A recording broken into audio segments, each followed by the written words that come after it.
Hi, my name's Spencer Hall. I'm an artist from Dunedin, and this here is a time lapse of about 26 hours of work for a project called Cabanaṟ. It's a comic, or a series of comics that is stuck up around Dunedin.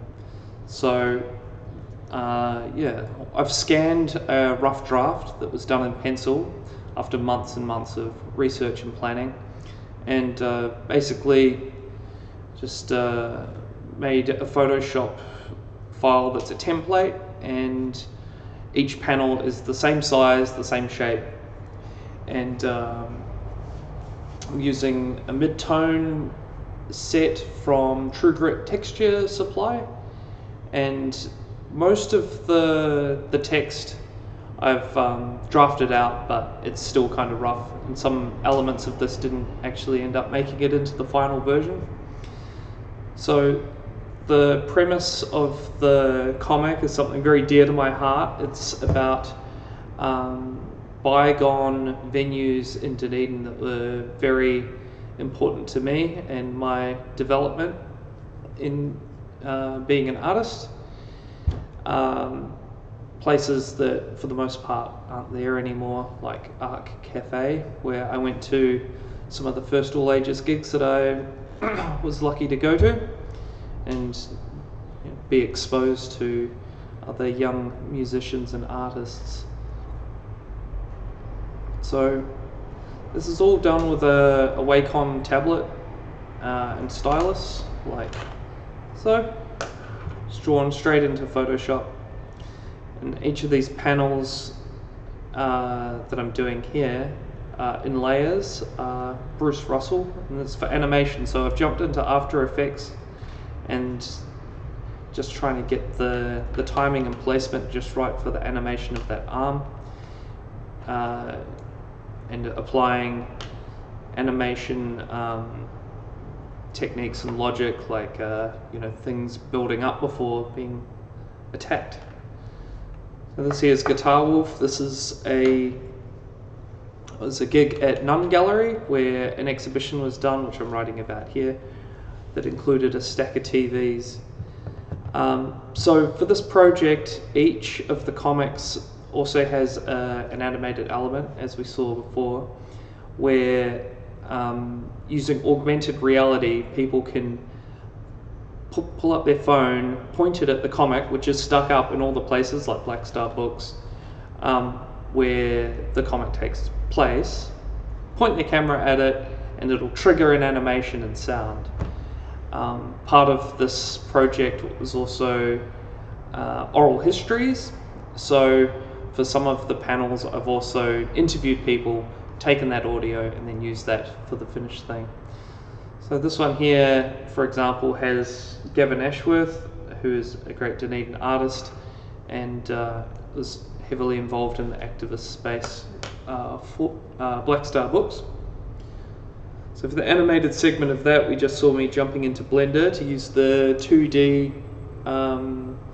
engine that is in Blender, which is called Grease Pencil. Totally free to download, and I'm a big fan. This panel here is about, these panels are about the attic, and I wasn't super happy with that hand when I drew it, but because it was so simple, but I think simplicity is the best.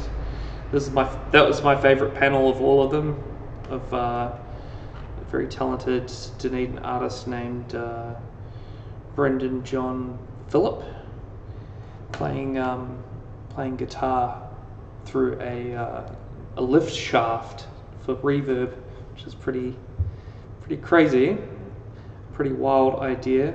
That was at Nun Gallery up on Stafford Street. So here I've jumped into InDesign, which I use for laying out my zines often, and I'm using it to lay out a version of the comic that has all 20 panels. Because each one of these comics, when they were stuck up around Dunedin, was 4 panels each. So all up, it would also fit on one page. Yeah. What else can I say about this? I think I decided to add more text to this one here of Bruce Russell from the Dead Sea. Do kind of wish that I captured his likeness a bit better, but oh yeah. Now we just saw a little bit of the augmented reality program and some audio, and yeah, me animating that hand, a sticky hand. So the idea is that the sticky hand flies out of the panel and grabs stuff from another panel and brings it back. And this here is a postering guide for my guy on the spot who went around and stuck them up for me. I went and laid it out nicely for him. Oh yeah, here we go, animating the sticky hand frame by frame in Photoshop, and grabbing elements from another frame. Tom Garden, who's another cartoonist based in Dunedin, was one of the guys behind the attic, so I interviewed him for this particular comic animation, and he was the one who compared the place to being one of those sticky hands that you used to get, but instead of getting covered in grime, it's getting covered in eccentric art and music. So yeah, it's flicking out of the panel, grabbing the band Astro Children, the comic System Earth by Tom Garden, painting by Shipsy Caldwell, a guitar pedal from Lightning Wave, and some other stuff. This is one of the things I was having trouble cracking more than anything else.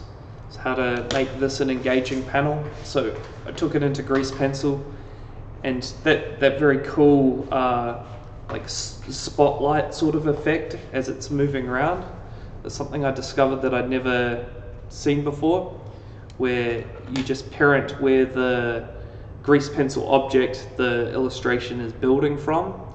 You parent it to an invisible element in the scene, and then you can just animate the invisible element moving around, which will move where the lines are coming out from, or building from. So here's me uploading the stuff to the augmented reality, and we're back to the start, where I scanned it in and traced over everything. Anyway, that's the project. You can read about it. You can read the whole thing actually on the Dunedin Dream Brokerage Instagram page, and it'll be in a hard copy comic anthology called, I'm not sure what it's going to be called, but it's Dunedin Comics put together by Veronica Brett, which hopefully will be coming out next year. This panel here didn't actually end up in the finished thing. It was like a little too dark, about a dickhead who assaulted me at an event, but I decided that it wasn't really in keeping with the themes of the rest of the comic. Anyway, thank you for listening. I hope this has been a somewhat enlightening look at my process for this comic. It was very good fun and very meaningful for me, and one of the posters is still stuck up down on the corner right near where Art Cafe used to be, near where Taste Nature is now. Yeah, it was a great project, and I highly recommend checking out the work that Dunedin Dream Brokerage does using empty spaces around Dunedin, connecting artists with the people who own these empty buildings. And yeah, thank you to Patreon subscribers and all that stuff. And I'll be making more comics soon. If you have any ideas of things that you'd like to see, just, I don't know, comment. I'm happy to talk through stuff like this. It's a shame I couldn't include all the planning and stuff, but I'm not sure how I would have put it in. Anyway, that's all. Thank you very much. And yeah, I hope you've gotten something out of this.